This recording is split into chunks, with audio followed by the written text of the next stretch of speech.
ये दर्दनाक तस्वीरें टोंक की है। टोंक जिले में नेशनल हाईवे 52 पर खानपुर से कांग्रेस विधायक सुरेश गुर्जर के स्कॉर्पियो ने बाइक को टक्कर मार दी। टक्कर इतनी भयानक थी कि उसके बाद की जो दृश्य सामने आए हैं वो हम आपको नहीं दिखा सकते। टक्कर इतनी भयानक थी कि इस हादसे में बताया जा रहा है कि बाइक सवार पूर्व सरपंच की मौत हो गई।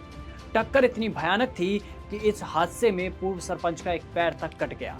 आप सोचिए कि गाड़ी कितनी तेज चल रही होगी। ग्रामीणों ने इस बारे में बताया है कि हादसे के बाद विधायक सुरेश गुर्जर घटनास्थल पर रुके, लेकिन मौके पर हालात को देखते हुए सुरक्षा कारणों से पुलिस विधायक को अन्य गाड़ी में अपने साथ ले गई। और कमाल की बात तो यह है कि उनके फेसबुक या एक्स हैंडल पर इस बात की जानकारी तक नहीं है कि किसी की टक्कर से मौत हो चुकी है, वो भी विधायक की गाड़ी से। अब सोचिए कि आपने जिन माननीयों को अपने सुरक्षा के लिए चुना है, उन्हीं से अगर टक्कर होती है, कम से कम संवेदना तो व्यक्त करनी चाहिए थी। लेकिन पुलिस ने उनको हालात देखते हुए वहां से लेके चले गए। है ना कमाल की बात। नाराज लोगों ने इसके बाद क्या किया, हाईवे पर शव रखकर प्रदर्शन किया, जो कि लाजमी भी था, जिसके कारण अब वहां पर जाम लग चुका है। जानकारी मिल रही है कि सुबह घटना जो है करीब 10:30 बजे हुई, जब उमर गांव के 55 साल के पूर्व सरपंच बाबू मोहन मीणा, नाम याद रखिएगा, बाबू मोहन मीणा बाइक पर देवली की तरफ जा रहे थे, जबकि खानपुर विधायक कांग्रेस के विधायक सुरेश गुर्जर की स्कॉर्पियो जयपुर से कोटा की ओर जा रही थी। इसी दौरान एक कट पर स्कॉर्पियो ने बाइक को टक्कर मार दी और पूर्व सरपंच की मौके पर ही मौत हो गई। एक 55 साल के जो बुजुर्ग थे उनकी मौत हो जाती है। और उसके बाद पुलिस ने क्या किया कि विधायक को वहां से सुरक्षा कारणों के कारण दूसरी गाड़ी में लेकर चले गए। ग्रामीणों ने बताया कि विधायक की गाड़ी से टक्कर लगी है। दुर्घटनाग्रस्त स्कॉर्पियो के आगे की नंबर प्लेट पर, यह तस्वीर आपको देखना चाहिए कि नंबर प्लेट पर विधायक लिखा हुआ है बड़े अक्षरों में।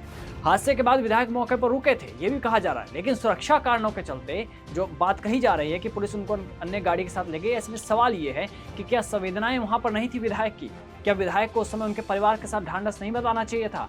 और अगर संवेदना, इतनी ही संवेदना विहीनता जो देखने को मिल रही है कि उनके फेसबुक पोस्ट पर भी एक बार भी पोस्ट तक नहीं किया गया है, कम से कम परिवार को सांत्वना तो देना चाहिए था।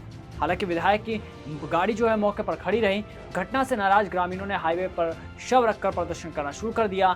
विधायक के खिलाफ कार्रवाई करने की मांग करने लगे। लेकिन क्या कार्रवाई होगी? क्योंकि विधायक की गाड़ी थी भैया, और ऐसी गाड़ियों पर आपने कब देखा है कि एक्शन हुआ हो? हालांकि घटना की जानकारी मिलते ही हिंडोली उपखंड अधिकारी शिवराज मीणा, तहसीलदार रतनलाल मीणा, डीएसपी अजीत कुमार, मेघवंशी, हिंडोली थाना अधिकारी मुकेश कुमार यादव टीम के साथ मौके पर पहुंचे और समझाइश कर किसी तरह से जाम खुलवा लिया। मृतक बाबू मोहन मीणा के बारे में बता दें कि 1991 में उमर गांव के सरपंच बने थे।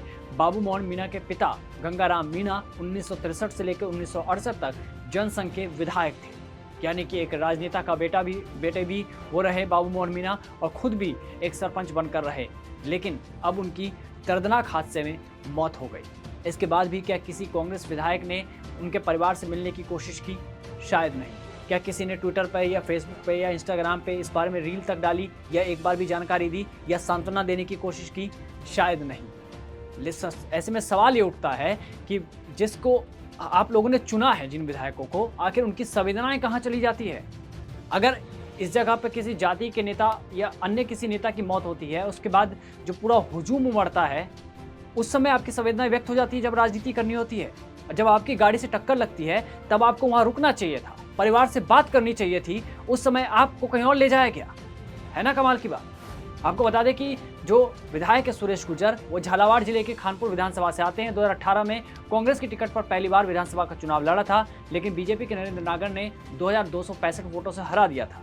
2023 में सुरेश गुर्जर को एक बार फिर से कांग्रेस ने मौका दिया, कांग्रेस की टिकट पर चुनाव लड़े और बीजेपी के नरेंद्र नागर को 8425 वोट से शिकस्त देकर विधायक बने। हालांकि अब जो ये खबर है वो फिलहाल इतनी ज़्यादा चर्चा का विषय नहीं बनी, लेकिन एक मीणा जो बुजुर्ग थे, उनकी मौत के बाद जाहिर है कि इस पर राजनीति भी अब गर्म होगी। उसके बाद तमाम नेताओं का वहाँ जमावड़ा भी लगेगा और फिर मुआवजे की मांग भी की जाएगी।